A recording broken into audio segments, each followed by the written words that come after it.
and welcome to the paddock here at Le Mans. It is Thursday and we're raring for the main qualifying day here at the Circuit de la Sarthe. We have a fantastic, interesting program for you behind the scenes of this fantastic event, but here is what happened on track in qualifying 1 on Wednesday.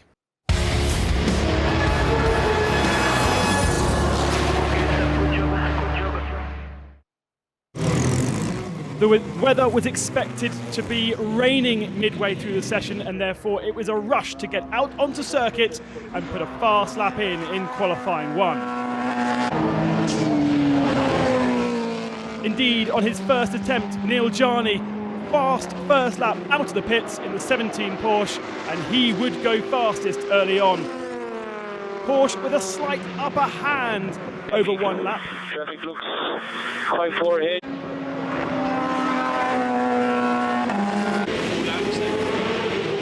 And in fact, it was Porsche 1, 2, 3, but there was drama for the Audi cars. Outbraking himself into the first of our two hairpins, the Forza Motorsport chicane, number 7 Audi of Benoit Trehuet. Toyota not necessarily on the pace, a few problems for their two cars. And of course we have the LMP1 Nissans making their debut here, not expected to be on the pace in qualifying, but more to come for sure once they sort out a few niggles in reliability.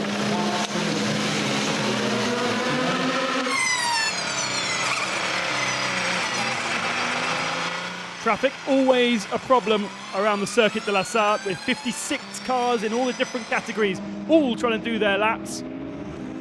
And therefore quite a spread in qualifying 1 between the fastest Porsche and the slowest of the Audis. Sparks flying from the 22 Nissan. It's running a little low on the front end, and therefore the titanium skid plates crashing against the tarmac. In LMP2, it was the KCMG Gibson car that went fastest mid-session. Despite the darkness, the drivers lapping as fast as possible as the track gripped up. Of course, it rained in practice earlier in the day, and therefore started as a very green circuit. Problems for SMP Racing and a few others spinning around the circuit. This was the SMP Racing machine heading towards the barrier, but thankfully the gravel doing its job. Tete Rouge, the issue there. Once again on board with Audi number 7, once again through the first chicane, and once again Trehuet struggling and spinning. Teammates Andrea Lotterer and Marcel Fassler discussing the issues at that first chicane. It seemed that maybe there was some fluid down. There was also an accident for one of the LMP2 machines, and that brought out the red flag. Rene Rast, under red flag conditions in the 9 car, spinning under power. So a brief respite. First, please, under full course yellow, stay in first.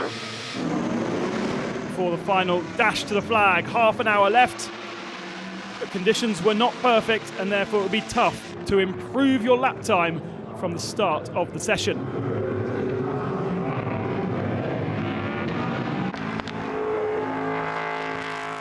In the GT category, Aston Martin looking strong in front of Corvette. Ferrari and Porsche also in the running for the GT Pro category, but for the moment keeping their powder dry and not pushing for a qualifying lap time, more planning for the race. Rain never came in qualifying 1, dry conditions throughout the 2-hour session, but rain is expected in qualifying on Thursday, and therefore this may well be the grid formed from this first attempt at qualifying on board, where the traffic got a little bit too close for comfort for the Alpine. Briefest of touches, and lucky to get away with it.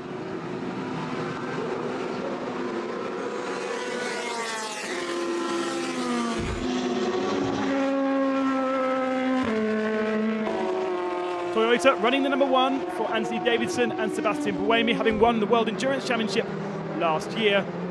so far. This year, they seem to be a little bit on the back foot in comparison to the German marks. In fact, they were 2.5 seconds slower than they were last year around the Circuit de la Sarthe.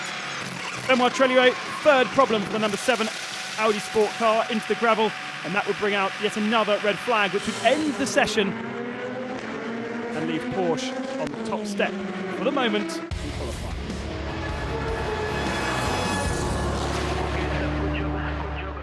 So it was then Porsche who was fastest in the Wednesday evening session. 2 more qualifying sessions coming up on Thursday evening. If you want to watch all that action, make sure you download our app.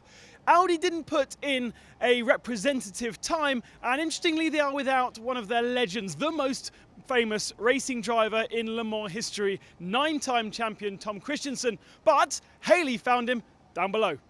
It may be raining here, but even that won't dampen my mood. Why? Because I have an interview with a legend of the 24 hours from the Le Mans, Tom Kristensen.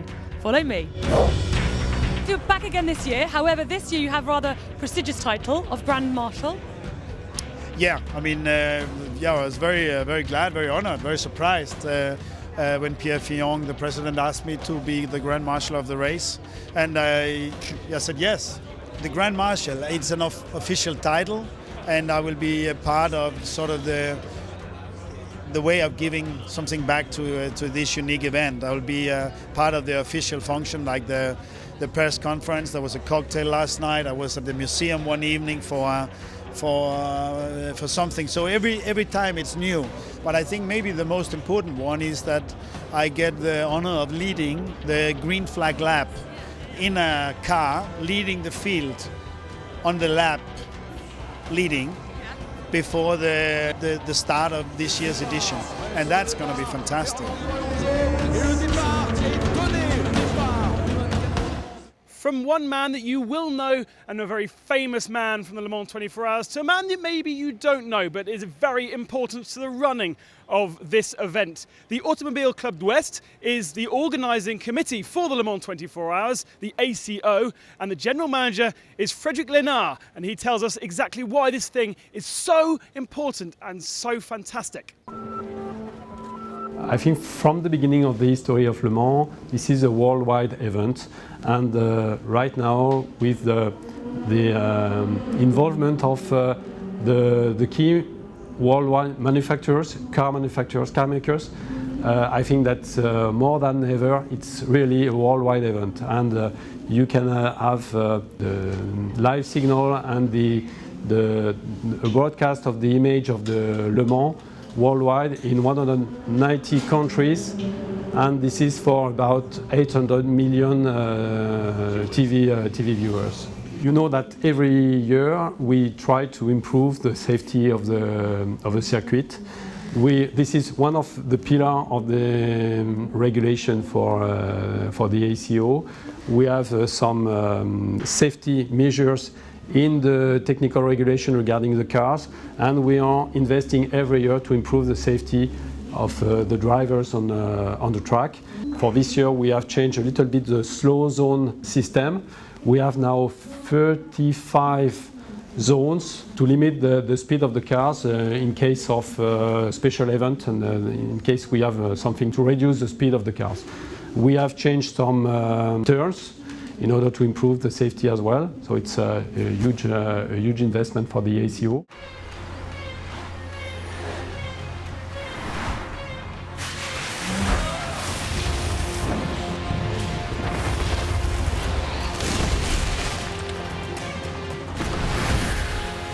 Faced with unpredictable weather, how do you keep danger at bay?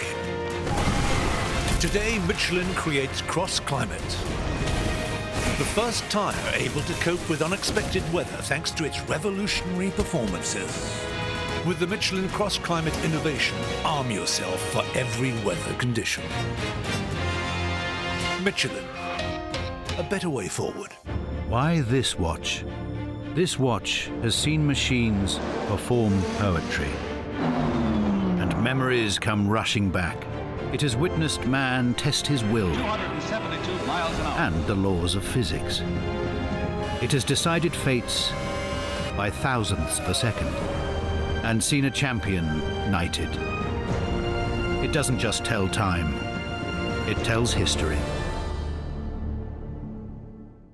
Welcome back to the 24 Inside, the place for the behind-the-scenes look at the 24 du Mans, the 24 Hours of Le Mans here at the Circuit de la Sarthe. Now, in the LMP1 category, we have a brand new manufacturer alongside Porsche, Audi and Toyota. It's another Japanese manufacturer in the form of Nissan Nismo. And that's not where the differences lie either, because it is a front-wheel drive, front-engined machine. Now, there are some disadvantages to that, but there are also some mega advantages. And we went to have a look at the aerodynamics of this fantastic and fascinating car.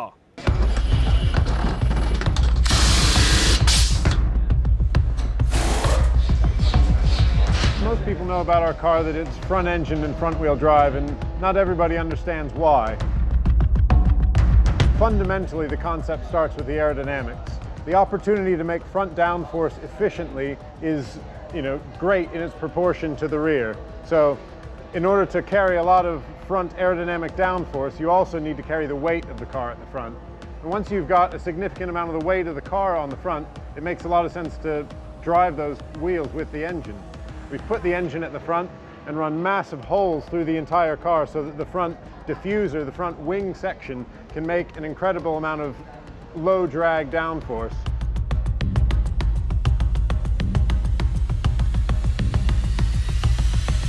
Everybody's talking about the engine being in the front, but let me point out a few more things that are interesting.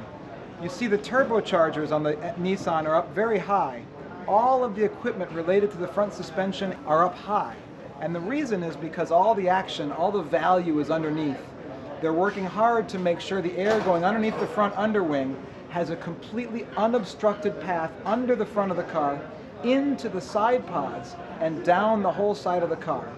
With this very efficient front underwing, they can make a lot of downforce, almost free of drag, and push down on those big front tires.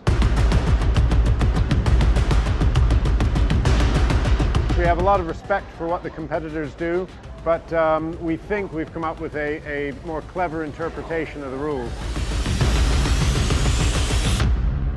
A really fascinating machine, the Nissan Nismo GTR LM, but we've yet to see it on circuit in full race conditions. This Le Mans 24 Hours is its debut against the competition, Audi, Porsche and Toyota, so we really don't know whether it's going to be as fast in the dry or in the wet conditions, especially with its brand new bespoke philosophy.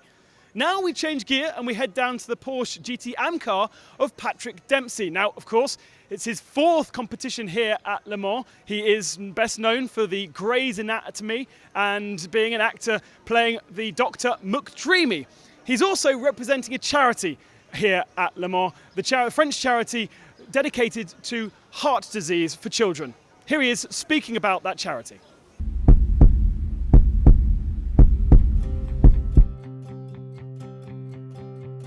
We had a great relationship in 2009, and it's very important to us to have consistency with that in the great work that they've done over the years and continue to do. It's really important for us all at Spider and certainly Proton Dempsey Racing to continue on and support that. It's a tremendous opportunity, and this is a great way to bring awareness not only to the charity but to all of us at the sport. And it's a tremendous place where a lot of people care deeply about the kids here and wanting them to do well. We have a charity, sort of like a fundraiser type of thing, which is an auction with these jackets. Only 12 were made. This is the male version, and JJ, our designer, has the female jacket, which are really cool. Leather's great, quality's fantastic, and it sort of represents everything that the charity is as well. Rendezvous at Le Mans. Help us raise money for this great charity, please.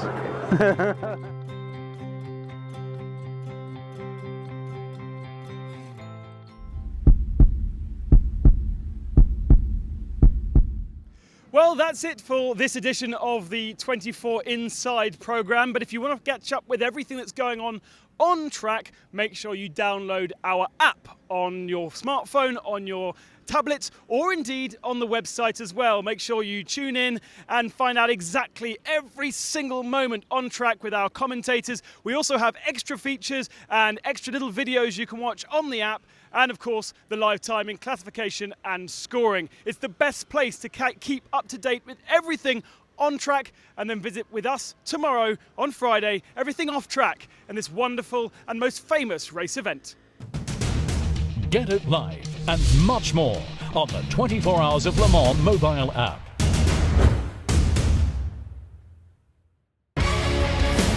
Defense is off, you know, yeah? Yeah, copy that. I'm going to leave it on for the white fingers on that. Okay, good job, good job. Cool, thank you guys.